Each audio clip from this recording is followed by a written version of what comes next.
नमस्कार, मैं हूं रितु तोमर और आप देख रहे हैं बड़ी बहस के इस सेगमेंट में आप देखेंगे प्रदेश बीजेपी में लगातार हो रही बैठकों को लेकर चर्चा। दरअसल पचमढ़ी में मध्य प्रदेश सरकार की चिंतन बैठक के बाद आज भोपाल में बीजेपी ने भी चिंतन बैठक की। भोपाल स्थित प्रदेश मुख्यालय में 6 घंटे तक लगातार ये चिंतन बैठक चली, जिसमें मुख्यमंत्री शिवराज सिंह चौहान, राष्ट्रीय महासचिव कैलाश विजयवर्गीय, राष्ट्रीय सह संगठन महामंत्री शिव प्रकाश, प्रदेश अध्यक्ष वीडी शर्मा समेत कई मंत्री, विधायक, प्रदेश कार्यकारिणी के सदस्य, मोर्चा और प्रकोष्ठ के अध्यक्ष और जिला अध्यक्ष शामिल रहे। लगातार दिन भर चले इस मंथन में बीजेपी ने आगे का चुनावी रोड मैप तैयार किया है। बीजेपी ने आने वाले 1 साल तक ग्राउंड पर ऐसी कई योजनाओं को संचालित करने का प्लान बनाया है, जिससे उनके कार्यकर्ता आम व्यक्ति से ज्यादा जुड़ाव कर सके। और इसी कड़ी में सबसे पहले बीजेपी 6 अप्रैल को अपने स्थापना दिवस का एक बड़ा कार्यक्रम आयोजित करने का फैसला किया है, जिसमें कार्यकर्ता भगवा गमछा, भगवा टोपी लेकर घर घर संपर्क करेंगे। इसके साथ ही अंबेडकर जयंती भी बीजेपी गांव-गांव में मनाएगी। बीजेपी ने यह भी तय किया है कि आने वाले अपने सभी कार्यक्रमों के दौरान जमीन पर उतरकर मध्य प्रदेश और केंद्र सरकार की जनहितैषी योजनाओं के बारे में भी जनता को बताकर पॉजिटिव माहौल बनाएगी। हालांकि अपने निधि संग्रह अभियान से पिछड़ी बीजेपी ने अब इस कार्यक्रम को पूरे अप्रैल महीने तक चलाने का फैसला लिया है। हाल ही में मध्य प्रदेश सरकार ने पचमढ़ी में 2 दिन चिंतन बैठक की थी, जिसके बाद कई योजनाओं को लागू करने का ऐलान हुआ। अब जिम्मेदारी बीजेपी के पाले में है कि वो महंगाई के इस दौर में जनता के बीच सरकार की पॉजिटिव छवि कैसे बना पाती है। जहां इन बैठकों में मंथन और प्लानिंग को लेकर बीजेपी आश्वस्त नजर आ रही है, तो वहीं कांग्रेस का दावा है कि बीजेपी की ये बैठक चुनावों में उसके काम नहीं आ पाएगी। आज हम इसी मुद्दे पर चर्चा करेंगे और इस चर्चा में हमारे साथ कुछ मेहमान भी जुड़ेंगे, लेकिन उससे पहले बीजेपी के कद्दावर नेता कैलाश विजयवर्गीय और प्रदेश कांग्रेस के मीडिया समन्वयक की बाइट आपको सुनवाते हैं। जनता पार्टी इवेंट अभियान आयोजन में माहिर है, किस प्रकार लुटाना पैसे को और पर्दे के पीछे सारी सरकारी खजाने को लुटाती है। भाजपा के आयोजन में सारी सरकारी मदद रहती है। अब लगातार बैठकें कर रहे हैं। आज के नए बैठक हमने संवाद करा, ये करा, लेकिन आज की बैठक का वास्तविक कारण था समर्पण निधि। आज पदाधिकारियों से चेक बुलवाया गया था, चेक की राशि बुलवाई गई थी। तो पूरी तरह से समर्पण निधि चंदा अभियान है उनका, दिखाने के लिए चुनाव की तैयारी कर रहे हैं। पर्दे के पीछे चंदा इनका धंधा है और इवेंट अभियान आयोजन करते रहते हैं। जनता के बीच में नहीं जाते हैं, क्योंकि जनता के बीच में जाएंगे तो जनता इनको इनकी घोषणाएं, इनके वादे याद दिलाएंगे। भारतीय जनता पार्टी की विशेषता ये है कि यहाँ पर बैठक होता है, बैठक में कार्य योजना बनती है और कार्य योजना के बाद फिर उस कार्यक्रम को क्रियान्वयन होता है। तो ये एक प्रक्रिया का हिस्सा है। ये अभी तो स्थापना दिवस भारतीय जनता पार्टी का 6 तारीख को है, उसके कार्यों के बारे में चर्चा होगी और बाकी अध्यक्ष जी जो एजेंडा लेके बैठे हैं उन सारे विषयों पर चर्चा होगी।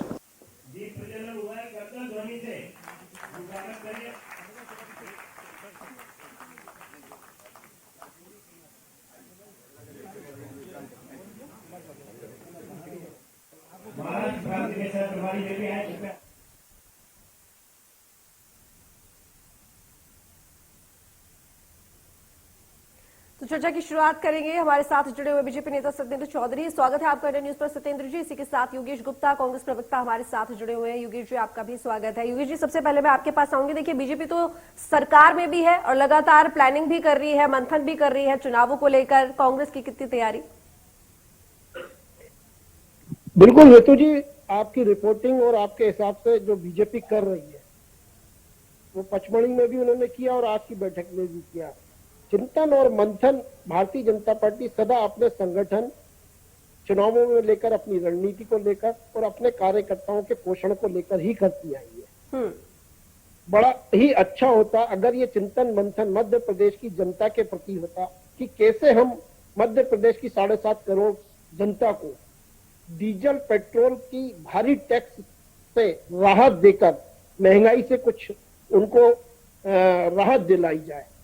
खाने के तेल से लेकर दाल, दलहन और किराना और गैस का सिलेंडर, हर चीज आज महंगाई चरम पर है, आसमान पर है। मध्य प्रदेश की जनता में चारों तरफ त्राहिमाम बचा हुआ है, मगर शिवराज सरकार कुंभकर्ण की नींद में सोई हुई है। वही पुरानी योजनाओं के स्वरूप बदलकर, उनके नाम बदलकर जनता को भ्रमित करने में लगी रहती है। और निश्चित रूप से जब ये 6 अप्रैल को जो इनका प्रोग्राम है कि घर घर जाके जन जागरण करेंगे, तो निश्चित रूप से जनता इनसे पूछने वाली है। असल वजह ऋतु जी ये है कि 2018 मध्य प्रदेश विधानसभा चुनाव में मध्य प्रदेश की जनता ने शिवराज जी और भारतीय जनता पार्टी शासित सरकार से दुखी होकर इनसे जनादेश छीन लिया था। और उस हार से बौखलाई हुई भारतीय जनता पार्टी मिशन 2023 के लिए कुछ भी करेगा मामा शिवराज, उस तर्ज पर चल रही है।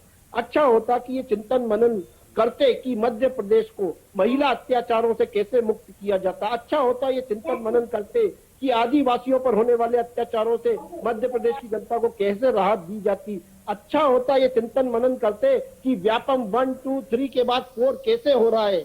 अच्छा होता ये चिंतन मनन करते कि नल जन योजना के अंदर करोड़ों रुपए का जो भ्रष्टाचार हुआ है वो कैसे हो गया। अच्छा होता ये चिंतन करते पिछले 2 वर्ष में लॉकडाउन में लाडली लक्ष्मी विवाह योजना के अंतर्गत मंत्री गोपाल भार्गव के साड़ू भाई द्वारा जो करोड़ों रुपए का भ्रष्टाचार किया गया और उसमें जो अधिकारी संलिप्त थे उन पर किस प्रकार कार्रवाई की जाए। इसी प्रकार करोड़ों अरबों रुपए का भ्रष्टाचार करते करते मध्य प्रदेश की जनता को भारी कर्जे के बोझ तले दबा दिया गया है। आज 3 लाख करोड़ से ज्यादा का कर्जा मध्य प्रदेश पर है। रही बात अंबेडकर जयंती की, बाबा भीमराव अंबेडकर की अगर सर्वाधिक प्रतिमाएं किसी शासन में टूटी है तो मामा शिवराज के शासन में जगह जगह कभी अंबेडकर जी की प्रतिमा एक तरफ तोड़वाते हैं, दूसरा अंबेडकर जी के नाम पर दलित और आदिवासियों के वोटों को कबाड़ने की जुगाड़ में लगे हुए हैं। तो ये मध्य प्रदेश की जनता इनकी कार्यशैली से भली भांति परिचित है और समर्पण निधि का जो इनका प्रोग्राम पहले 100 करोड़ का था वो टारगेट फेल हुआ, फिर 150 करोड़ किया गया। निश्चित रूप से चंदा उगाही का ये कार्यक्रम है और आगामी मिशन 2023 के लिए ये चंदा जुटाने की पूरी कवायद में लगी हुई है भारतीय जनता। चलिए ठीक, सत्येंद्र जी अब जवाब दे दीजिए क्योंकि एक के बाद एक कई आरोप लगा दिए गए हैं। महंगाई की मार झेल रही है आम जनता और आप यहाँ पर एक के बाद एक चिंतन मंथन की बैठकें कर रहे हैं, लेकिन महंगाई को लेकर आप क्या कर रहे हैं? देखिए रितु जी, आपके दर्शकों को बता दूं भारतीय जनता पार्टी है की सरकार है, चाहे वो केंद्र की हो चाहे राज्यों में हो, वही महंगाई के एक चुनौती के तौर पे लेती हैं। और आप देखिए 100 साल बाद कोरोना जैसी महामारी आई और वैश्विक परिस्थितियों में भी कई देशों में तो महंगाई से कमर टूट गई। अच्छे देशों की, अमेरिका जैसे देश की 40 साल बाद इतनी ज्यादा महंगाई वहां बढ़ी हुई रिकॉर्ड। और तुर्की वगैरह जो देश हैं, तुर्की जैसे विकासशील देश हैं, अच्छे देश हैं, उन सारे देशों में, अर्जेंटीना जैसा देश है, बहुत सारे देश हैं, यूरोप की कंट्रीज हैं, उसमें भी कई सारे देशों में 50% से ज्यादा की महंगाई की दर बढ़ चुकी है। लेकिन हमारी भारत के अंदर अभी महंगाई जो है जो 6% के आसपास है। ये हम ये नहीं कहते हैं कि हाँ ये समसामयिक हो रहा है। तो भारतीय जनता पार्टी की, चाहे केंद्र की मोदी सरकार हो या राज्यों में भाजपा की सरकार हो, मध्य प्रदेश की बात करें तो मध्य प्रदेश में यशस्वी मुख्यमंत्री शिवराज जी की सरकार निसंदेह कोशिश करती है कि कैसे हम जो है जनता को राहत दें और इस चुनौती का सामना करें। और उसी के परिप्रेक्ष्य में आप देखिए, चाहे वो केंद्र का बजट हो, उस बजट में भी कोई नया कर नहीं लगाया गया है। इसी प्रकार से हमारे मध्य प्रदेश में शिवराज जी के जो बजट आया 2,80,000 करोड़ का जो बजट था, उसमें भी एक नया कराधान जनता के ऊपर नहीं किया गया है, जिससे कि जनता को इस समय कोई कोरोना 100 साल बाद कोरोना। सत्येंद्र जी, कराधान की क्या जरूरत है? एक के बाद एक लगातार पिछले 9 दिन हो गए लगातार पेट्रोल डीजल के दाम बढ़ रहे हैं, गैस के दाम बढ़ रहे हैं, अब तो टोल टैक्स की भी महंगाई बढ़ा दी है। और किस तरीके से कर वसूलेंगे? ये कम है क्या, या आगे और भी टैक्स की जरूरत है लगाने की? देखिए रितु जी, जैसा आपने पेट्रोलियम पदार्थों के ऊपर बताया, तो पहले भी भाजपा की सरकारें, चाहे केंद्र की सरकार हो चाहे राज्यों की सरकार है, उन्होंने अपने वैट कम किया, या केंद्र की सरकार ने अपनी एक्साइज ड्यूटी, कस्टम ड्यूटी कम की है। लेकिन आप देखिए कि जो कांग्रेस की सरकारें हैं, चाहे राजस्थान की हो, छत्तीसगढ़ की हो, या और अन्य दलों की सरकारें हैं, केजरीवाल जी की सरकार है या ममता बनर्जी की, इन लोगों ने अपने राज्यों में वैट की दरें कम नहीं की थी जब भी हमने पेट्रोलियम। और मध्य प्रदेश की बात करें तो जब 15 महीने की कमलनाथ जी की सरकार रही तो उन्होंने अपने वचन पत्र के वादे को भूल करके जो वादा किया था जनता से, उसमें लिखा था कि पेट्रोलियम पदार्थों की कीमतों को कम करेंगे, मतलब वैट कम करेंगे। लेकिन वैट कम करना करते हुए 2 बार लगभग 10% से ज्यादा का वैट बढ़ा दिया था और महंगाई को, जनता को कमर तोड़ने का काम कमलनाथ की सरकार ने किया था। तो यानी कि आप इलेक्शन का वेट कर रहे थे कि आप 5 राज्यों में खत्म हो जाएंगे इलेक्शन, उसके बाद रेट बढ़ा देंगे? वोट चाहिए थे जनता से? उससे पहले नहीं, आपने ये सब कम किया, अब आपने ऋतु जी। इलेक्शन खत्म होते ही थोड़े ही देर बाद आपने लगातार एक दिन हर दिन लगातार आपने रेट बढ़ाने शुरू कर दिए। आप ही खुद बता दीजिए सही कि बात। पिछले 10 दिन में कौन सा ऐसा दिन रहा होगा जिस दिन पेट्रोल डीजल के दाम ना बढ़े हो। कांग्रेस ने क्या किया, उसके राज्य में क्या हुआ वो बात अलग है, यहाँ तो बीजेपी है ना, बीजेपी क्या कर रही है आप वो बता दीजिए। चलिए केंद्र की तरफ से बढ़ रहा है, देखिए- बीजेपी कम कर दे प्रदेश में। हाँ ऋतु जी मैं बता देता हूँ। बिल्कुल, आपको देखिए, महंगाई जो है एक ज्वलंत प्रश्न होता है और हर व्यक्ति आम जनजीवन से जुड़ा हुआ प्रश्न है और इसको कम करने का काम जरूर करना चाहिए। और मैं आपके माध्यम से भी बता दूं, देखिए, आप जीएसटी में जब तक पेट्रोलियम पदार्थ नहीं आएंगे तब तक महंगाई के काबू नहीं पाया जा सकता, क्योंकि अगर पेट्रोलियम पदार्थों के ऊपर जो कोई भी प्राइसेस बढ़ते हैं तो उसका प्रभाव लॉजिस्टिक्स के ऊपर भी बढ़ता है, परिवहन पर पड़ता है और इस प्रकार से हर जगह हर पदार्थ बढ़ता है। तो अभी भी मैं आपके चैनल के माध्यम से, आपके दर्शकों के माध्यम से भी कह दूं कि हमारे वित्त मंत्री जी ने भी, केंद्रीय वित्त मंत्री जी ने भी कहा और सारी राज्य सरकारें जो है जीएसटी में लाने के लिए कहती हैं कि हम जीएसटी में ला सकते हैं। लेकिन चूंकि अब आप देखिए, जीएसटी काउंसिल को ही एक स्वतंत्र अधिकार दे दिए गए हैं भारत के संविधान, संसद के द्वारा संविधान में संशोधन करके जीएसटी काउंसिल को इतना अधिकारपूर्ण बना दिया गया है कि कोई भी निर्णय में अगर वो जीएसटी में कांग्रेस शासित राज्य विरोध कर देते हैं, अगर पेट्रोलियम पदार्थों को सही मायने में जनता को राहत देनी है, तो मैं आपके चैनल के माध्यम से भी अनुरोध करता हूं सभी सरकारों से, चाहे वो किसी की भी सरकार हो, केजरीवाल जी की हो, ममता बनर्जी की हो, स्टालिन की हो, या तेलंगाना में टीआरएस की हो, या जगनमोहन रेड्डी की सरकार हो, अब तो सारी सरकारों को मिलकर के जीएसटी के अंदर ही लेके आए, क्योंकि जब तक सभी राज्य सरकारें नहीं चाहेंगी, क्योंकि जीएसटी काउंसिल में एक को संवैधानिक अधिकार दे दिए गए हैं, संसद के अंदर कानून बना करके जीएसटी काउंसिल को अधिकार दिए हैं। तो ये आना आवश्यक बहुत जरूरी है। और कांग्रेस की सरकारें और दूसरी सरकारों को भी मैं आपके चैनल के माध्यम से, और मुझे लगता है योगेश जी को भी निवेदन करना चाहिए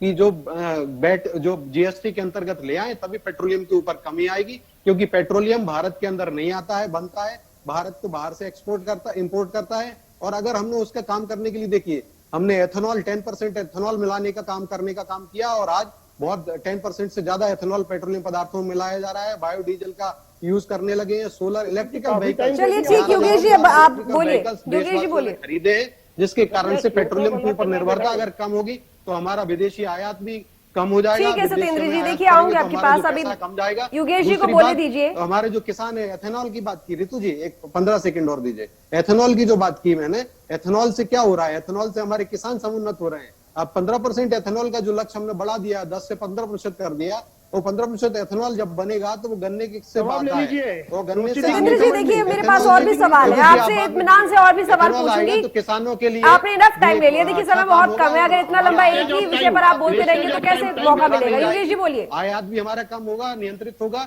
पेट्रोलियम के ऊपर हमें निर्भरता भी हमारी कम होगी। ऐसे अनेक सत्येंद्र जी हो गए 15 सेकंड हो गए आपके। योगेश जी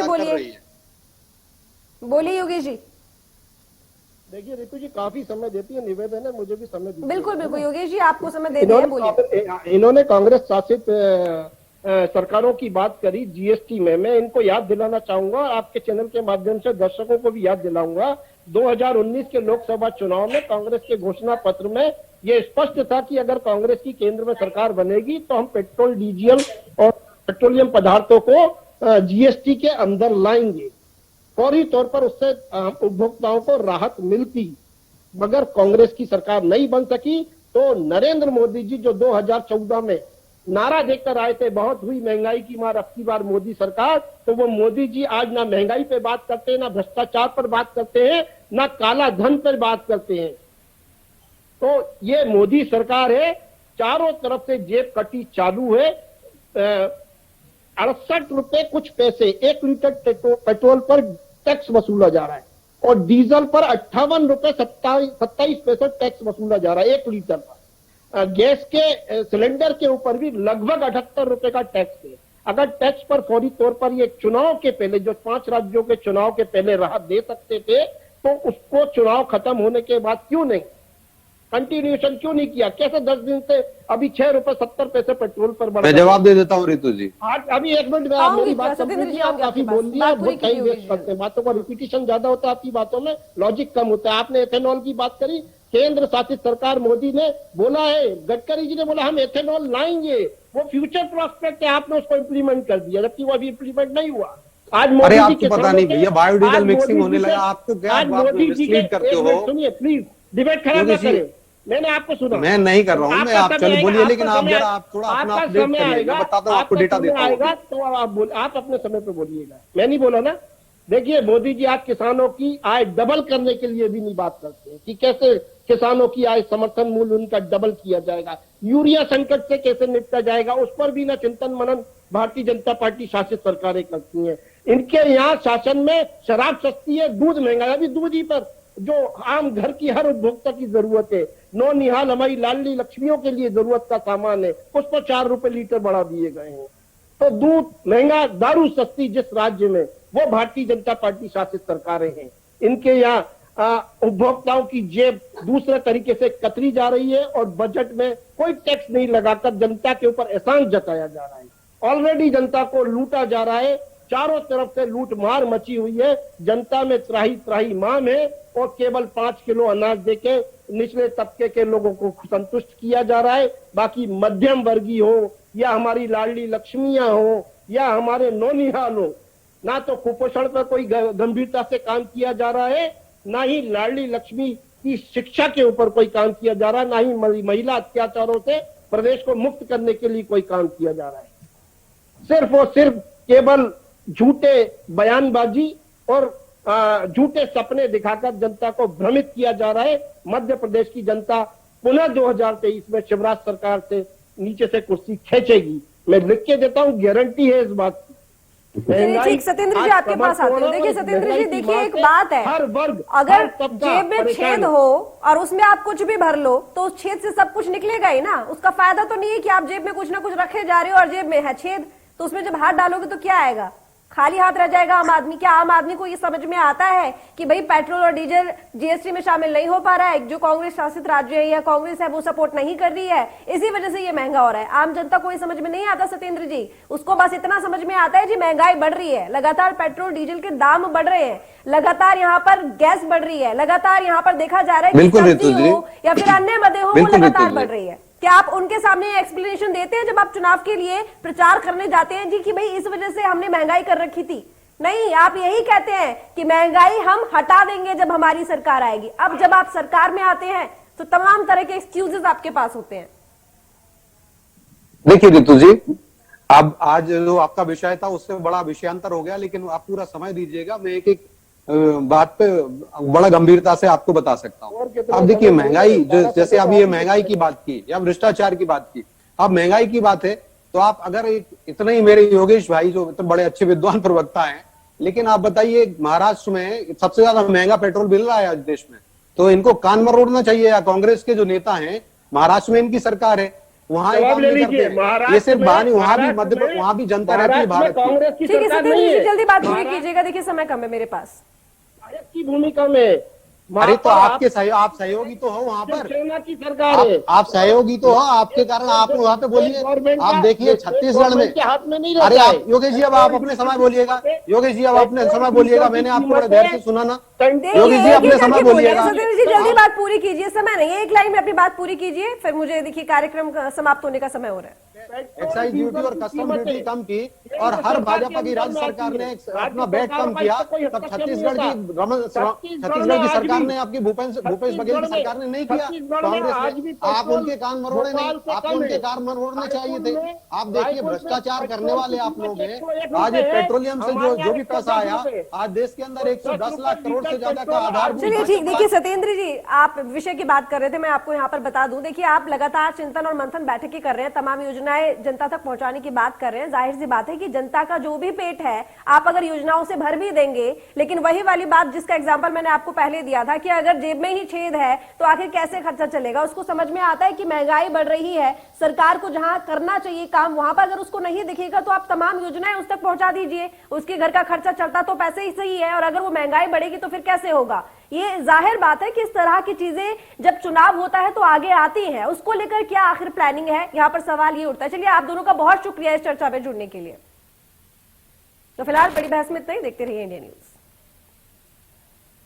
मध्य प्रदेश, छत्तीसगढ़ की हर खबर सीधे आपके मोबाइल फोन पर। अभी सब्सक्राइब करें हमारा चैनल और पाएं पल पल की खबर।